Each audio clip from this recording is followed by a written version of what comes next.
Assalamualaikum warahmatullahi wabarakatuh. Kembali lagi dengan saya Endah Dewi Yulianti dengan NIM 858959992. Pada praktikum kali ini saya akan membawakan dua praktikum, yaitu panas matahari dan juga gerhana. Tujuan pada praktikum kali ini adalah untuk menjelaskan mengenai panas matahari dan juga untuk membuktikan adanya gerhana.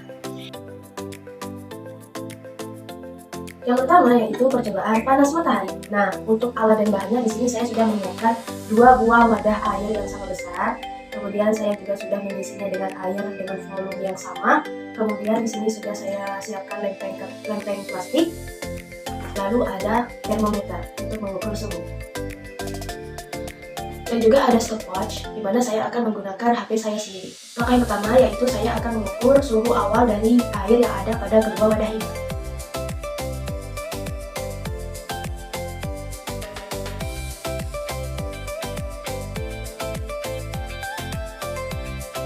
Dapat diketahui suhu awal dari air yang ada di kedua wadah ini adalah 26 derajat Celcius. Langkah selanjutnya adalah saya akan meletakkan kedua wadah ini di luar yang langsung menghadap sinar matahari, di mana satu wadahnya saya akan menutupnya dengan lempeng plastik.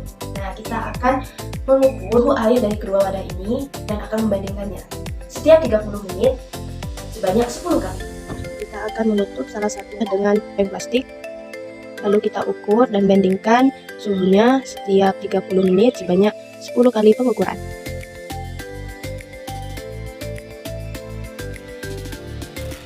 Pada menit ke-30, pengukuran temperatur air pada wadah tanpa lempeng sebesar 33 derajat Celcius, sedangkan pada wadah dengan lempeng adalah sebesar 35 derajat Celcius. Pada menit ke-60, pengukuran temperatur suhu air pada wadah tanpa lempeng sebesar 36 derajat Celcius, sedangkan pada wadah dengan lempeng adalah sebesar 39 derajat Celcius. Pada menit ke-90, pengukuran temperatur suhu air pada wadah tanpa lempeng sebesar 39 derajat Celcius, sedangkan pada wadah dengan lempeng sebesar 44 derajat Celcius. Pada menit ke-120, pengukuran temperatur suhu air pada wadah tanpa lempeng sebesar 41 derajat Celcius, sedangkan pada wadah dengan lempeng sebesar 48 derajat Celcius. Pada menit ke-150, pengukuran temperatur suhu air pada wadah tanpa lempeng sebesar 43 derajat Celcius dan pada wadah dengan lempeng sebesar 50 derajat Celcius. Pada menit 180, pengukuran temperatur suhu air pada wadah tanpa lempeng sebesar 44 derajat Celcius, sedangkan pada wadah dengan lempeng sebesar 51 derajat Celcius. Pada menit ke-210, pengukuran temperatur suhu air pada wadah tanpa lempeng sebesar 44 derajat Celcius dan pada wadah dengan lempeng sebesar 52 derajat Celcius. Pada menit ke-240, pengukuran temperatur suhu air pada wadah tanpa lempeng sebesar 44 derajat Celcius dan pada wadah dengan lempeng sebesar 51 derajat Celcius.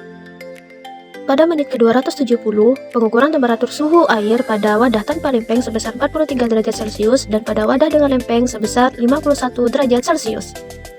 Terakhir, pada menit ke-300, pengukuran temperatur suhu air pada wadah tanpa lempeng sebesar 43 derajat Celcius dan pada wadah dengan lempeng sebesar 51 derajat Celcius. Berdasarkan hasil pengamatan, pada menit ke-30 hingga ke-210, suhu kedua wadah terus naik seiring meningkatnya intensitas matahari siang, dengan suhu pada wadah dengan lempeng plastik selalu lebih tinggi dibandingkan suhu pada wadah tanpa lempeng. Pada menit ke-240 hingga ke-300, suhu kedua wadah mulai mengalami penurunan dan stabil yang disebabkan karena posisi matahari sudah mulai condong ke barat. Kemudian juga dapat dilihat di permukaan lempeng plastik sudah muncul titik-titik embun. Ini adalah bukti nyata terjadinya kondensasi. Udara panas yang terperangkap di dalam wadah tidak bisa keluar karena terhalang lempeng plastik, sehingga uap airnya menempel di permukaan lempeng tersebut. Fenomena ini membuktikan bahwa simulasi efek rumah kaca yang sudah dilakukan benar-benar bekerja karena panas matahari efektif terperangkap di dalam wadah. Yang kedua adalah praktikum gerhana, di mana alat dan bahannya adalah bola pingpong sebagai bulan, kemudian ada globe sebagai bumi, dan juga center sebagai matahari.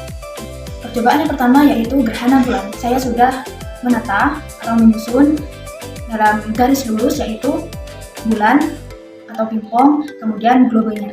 Dan kemudian saya akan menyalakan lampu atau sebagai matahari. Nah, dengan posisi bumi yang ada di tengah ini merupakan simulasi gerhana bulan. Sekarang bumi menghalangi cahaya matahari sehingga bayangan bumi jatuh ke permukaan bulan.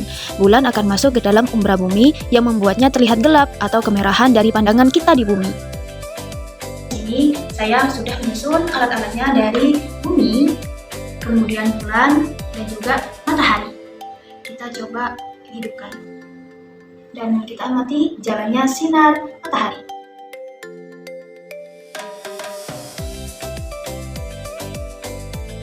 Saat bulan berada tepat di antara matahari dan bumi, terjadilah gerhana matahari. Bisa kita lihat di permukaan bola bumi, ada bayangan yang jatuh. Bagian tengah yang paling gelap ini disebut umbra, sedangkan bayangan samar di sekelilingnya disebut penumbra. Jika kita berada di wilayah umbra, kita akan mengalami gerhana matahari total.